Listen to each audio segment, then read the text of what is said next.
Good day guys, welcome back to another amazing moment on Wiki Science Studios. In this video, I'll be putting you guys through classification of plants.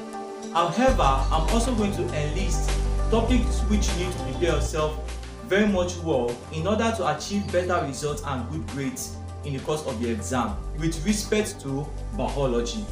So let's take note of this topic right now. The first topic which you need to know is reproduction in plant and animal. Reproduction in plant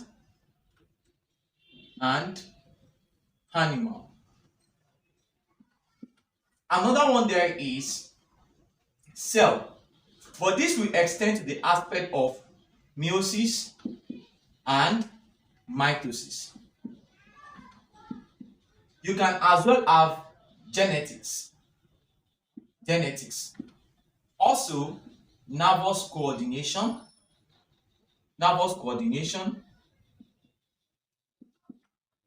You have hormones. Also, you take note of aspect of classification of living things. Classification of living things, as well as adaptation. And lastly, you have ecology. But I want you guys to know that biology is very broad and lengthy, and as a result of that, it narrows the tendency of having these topics here being repeated one year after the other. Let's return back to the aspect of classification of plant. Plants are classified in several ways, and these include classification based on life cycle, classification based on uses, and as well as classification based on the botanical classifications. Now, classification based on life cycle include annual, that is, they grow and mature within 1 year, biennial, and we also have the perennial. But when we move to the aspect of classification based on uses, that is where we have the cereals, we have the legumes, we have the root and tuber crops, we have vegetable, we as well have fruits, and so many more. But in this video, we'll be specific to botanical classification. Now, let's look at the way plants are classified botanically. Before we move into this, based on botanical classification, plants are classified into kingdom, division, class, order, family, genus, and species. So it means that plants belong to a particular kingdom called kingdom Planta, which is derived from the several kingdoms established by Carolus Linnaeus. What are these kingdoms? We have kingdom Monera, kingdom Protista, kingdom Fungi, kingdom Plantae, and kingdom Animalia. Based on kingdom Planta now, we have two divisions that which we classify plant. The first is called the avascular plant. Avascular plant. And we as well have the vascular plant. Plant is said to be avascular when it lacks vascular tissues. When it lacks vascular tissues, it's said to be avascular. These vascular tissues are what are necessary for the transport of water and minerals within the body of plants. So therefore, we can say now that plants with vascular tissues are called vascular plant. Plants with vascular tissues are called vascular plants. Now, these plants that are said to be avascular are further divided into two. Avascular plants are further divided into two, and these are the Thalophyte.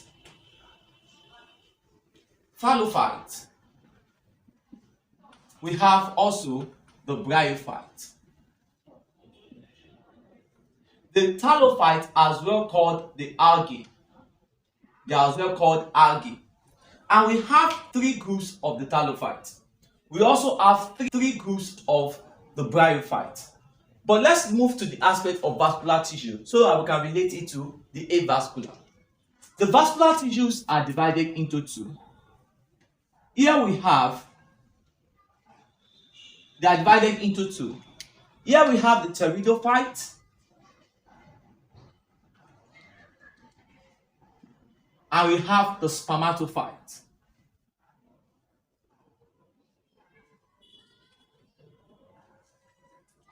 Now, however, there is a common feature of the Pteridophyte with the avascular plant. There is a feature which the Pteridophyte shares with the avascular plant. What is this feature? The feature is that they do not produce seed. They don't bear seeds. So they are called seedless plant. So I can as well say now that the avascular and the Pteridophyte share similar feature, and the feature is that they are said to be seedless plant. Aside from being seedless, another common feature which they share is that they are non-flowering plant. That is, they don't produce flower. They are non-flowering plant. Non-flowering plant. They are seedless and as well non-flowering plant.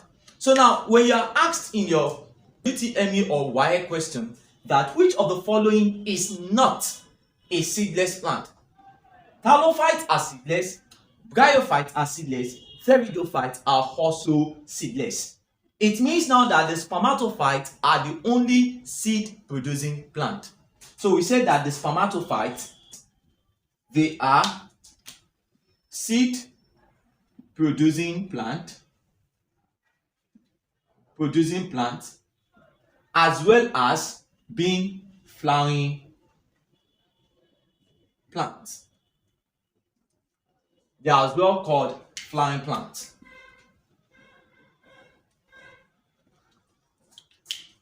Now, in this aspect of the Thalophyte, remember I said earlier that they are divided into three.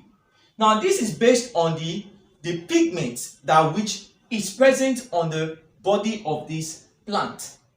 And these pigments determine the plant color.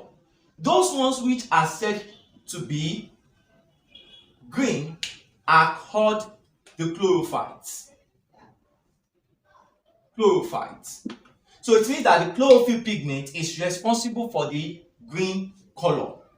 We have another called the Phacocytes. Phacocytes are the brown algae. They are the brown algae. And last one here is the red algae, which we refer to as the rhodophytes. These are the algae. Now let's move to the Bryophytes. The Bryophytes also are divided into three. That is where we have the group of the onwards. We have the liverworts, as well as mosses. Now we can determine the features of the Thalophyte, Bryophyte, Pteridophyte, and the Spermatophyte. What are the features? Let's start with the Thalophyte. The first feature of Thalophyte is what we have seen all. The first one is that they are avascular plants, meaning that they do not have vascular tissues. Another one is that they are said to be seedless plant, meaning that they don't produce seeds. They are seedless plant. They don't produce seeds. Another one is that they are non-flowering plants, meaning that they don't produce flower. Non-flowering plants. Another feature which I need you to know here is that all of them, they are all aquatic. And when you look at this classification, the first plant mentioned are the Thalophytes, meaning that life started from water. So these plants are said to be basically aquatic in nature. Now, another thing you need to know is that they may either be unicellular or multicellular. But the type of multicellular nature that they possess is a simple multicellular nature. So it's either they are unicellular or simple multicellular. It's either they are unicellular or they are simple multicellular. Why do we call them simple multicellular organisms? They are called simple multicellular organisms simply because these organisms, their cells aren't differentiated into tissue level of classification, even though they have many cells.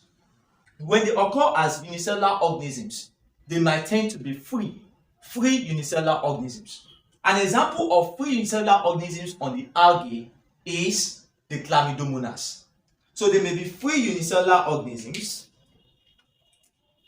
When they are unicellular, they may be free unicellular organisms. Free unicellular organisms. But when they are said to be simple multicellular organisms, they exist as a filament in which the cells are joined end to end. They might tend to be filamentous. Another one is that there might be a cluster of mast cells. In this case, we say they exist as colony. An example of this is Volvox. Another thing which you need to know about these Thalophytes is that they do not have true roots, leaves, and stem. They do not have true roots, leaves, and stem.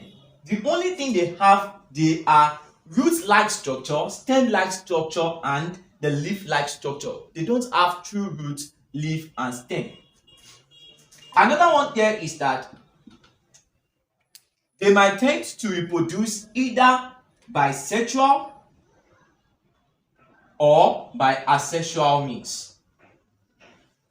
They might tend to reproduce either by sexual or by asexual means. So these are all the features of the Thalophyte. When you move to the Bryophyte, Bryophytes are some kind of plants that are similar in nature to the Thalophyte. Just that, okay, let's look at these features that are common to Bryophytes and the Thalophyte. The first one is that Bryophytes are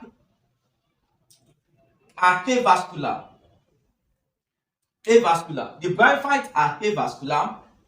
The Bryophytes are seedless plant. The Bryophytes are non-flowering plant. The Bryophytes, they do not have true roots, stem, and leaves. Now let's look at what differentiates them from. Let's look at what differentiates the Bryophytes.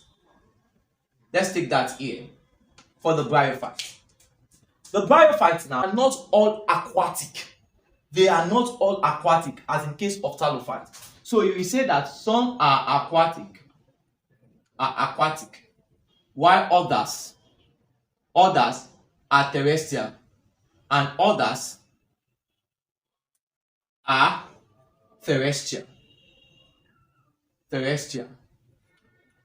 Some are aquatic while others are terrestrial. They are not unicellular. They are complex multicellular plants.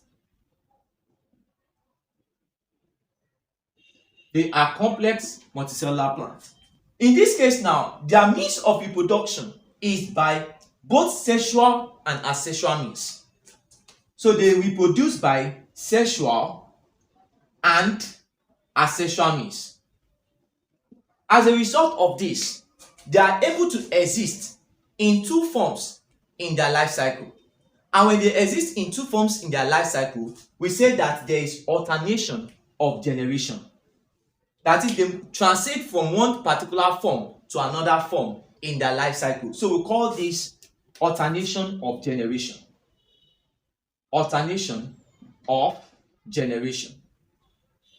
We'll specifically look at how this alternation of generation takes place when we focus more on the Bryophyte. As I said earlier, that they exist in two forms in their life cycle. What are these forms? The first one is that they exist as male plant and they exist as female plant. The male plant is taken as the microsporophyte.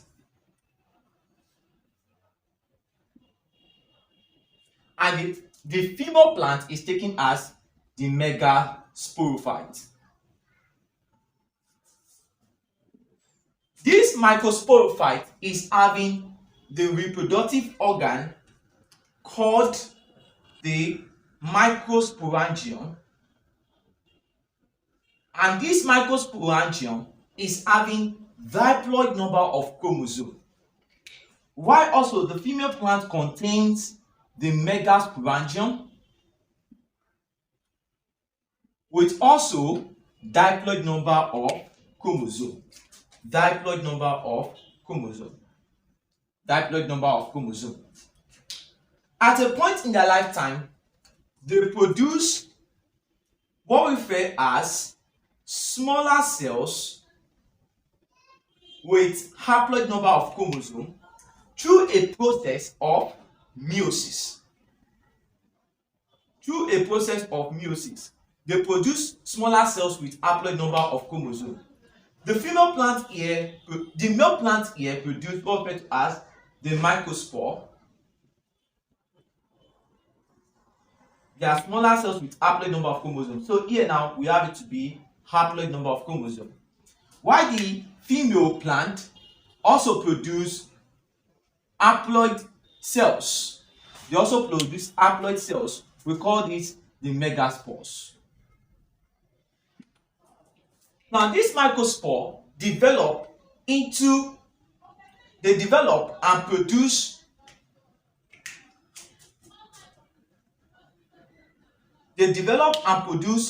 the microgametophytes.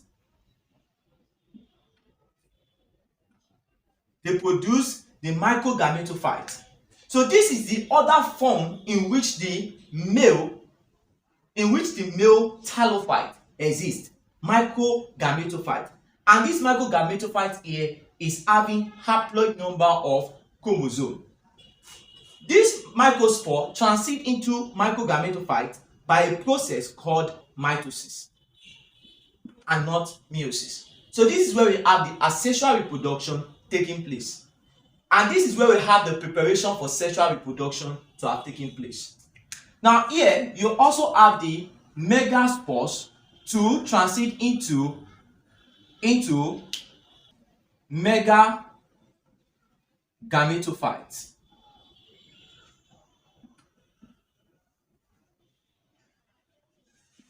To transit into megagametophyte.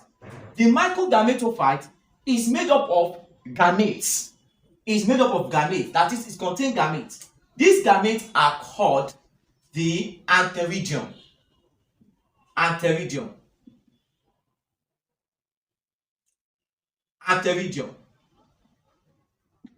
As well as the megagametophyte are made up of gametes, and these gametes are called the archegonium.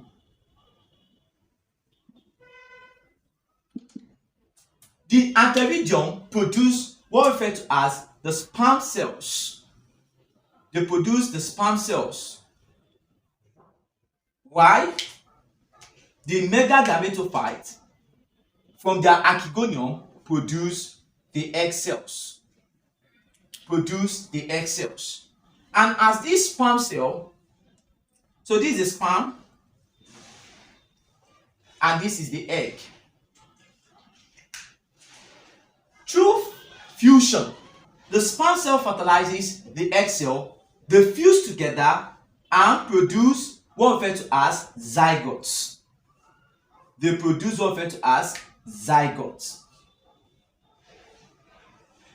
The zygote eventually then further differentiate into respective plant again, which we call the microsporophyte and as well the megasporophyte.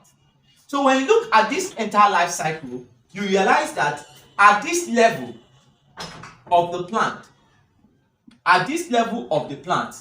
there is an existence between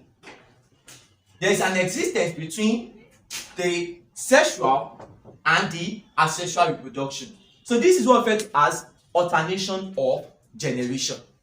Meaning that some time in their life cycle they are diploid, and a particular time in their life cycle they are tend to be haploid. Okay, we are done with the Bryophyte. We move to the Pteridophyte. Let's look at the characteristics of the Pteridophyte. In this case now, Pteridophyte, I said they share a common feature with the avascular plant. And what are these features? The first one is that they are said to be avascular. The first one is that they are said to be seedless. They are said to be non-flowering plant. They are said to be non-flowering plant. However, they are different from the avascular plant in the sense that they possess vascular tissues. So in this case now, we say that they possess vascular tissues. So we say that vascular plant.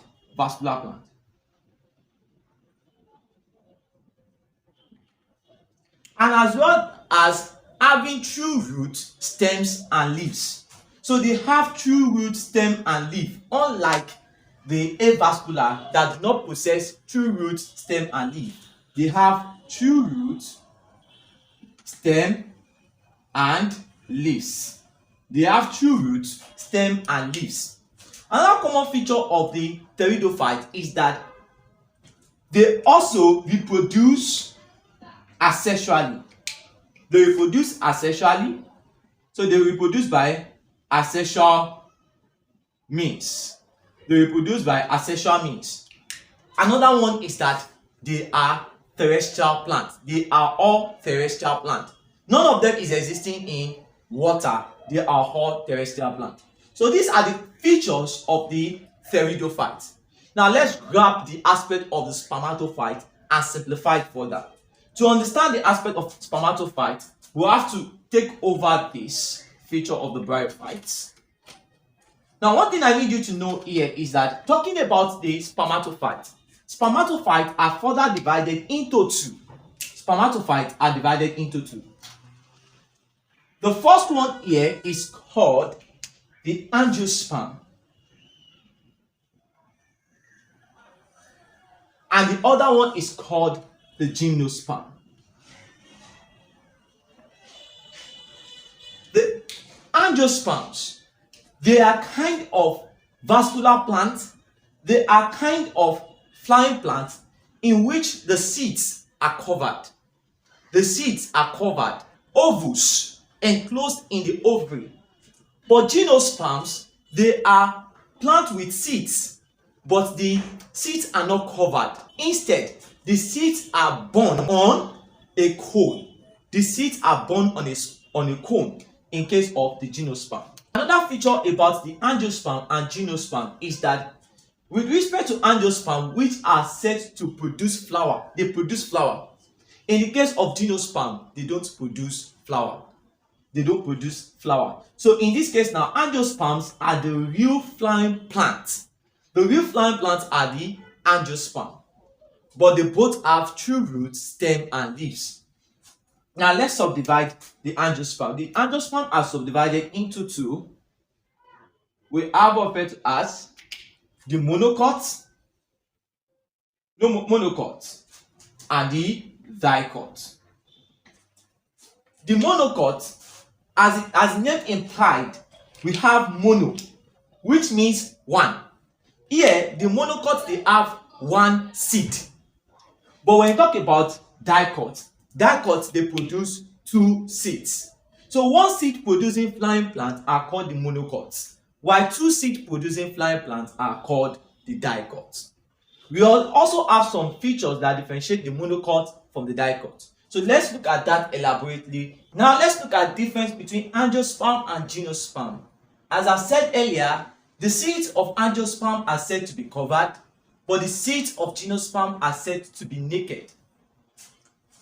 The seeds of angiosperm are said to be covered because they develop from ovules, which are found in the ovary. But in the case of gymnosperm, the seeds are borne on a cone. Now here, the angiosperm are flowering plants, that is, they bear flower. But gymnosperm are kinds of plants that do not bear flower. They do not bear flower. Now, when you talk about the dicot, looking at the difference between the dicot and the monocot, as I've said earlier, di means two, meaning that they have two seed leaves, but mono is having just one seed leaf. In case of dicot, the regular pattern of vascular bundle is established, but in the case of monocot, the vascular bundle is scattered. What are the vascular bundle? These are the xylem, phloem, and the cambium. Xylem, phloem, and the cambium make up the vascular bundle. The type of leaf venation that we have in dicot are branch network, but in case of monocot, they are said to be parallel. Branch network in the sense that we can have something like this. We can have something like this. Let this represent plant. Let this represent the leaf of plants.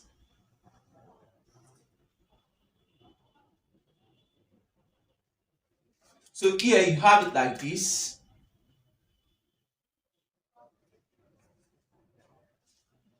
So this is an example of branch network. But when it comes to the aspect of monocot, monocot can be having venation that look like this.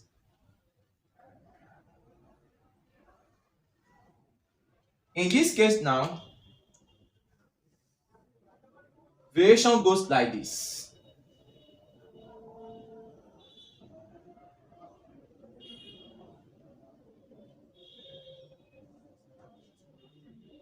So this is what I mean by parallel venation, and this is what I mean by branch venation.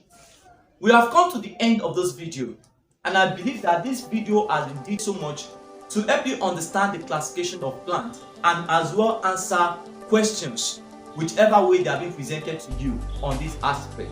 Now you have on the screen displayed several questions which are related to UTME and WAEC questions on classification of plants. You should be able to answer this question very well to ensure that you are vast in this aspect of classification of plants. Thank you for watching to the end. We'll see you next time.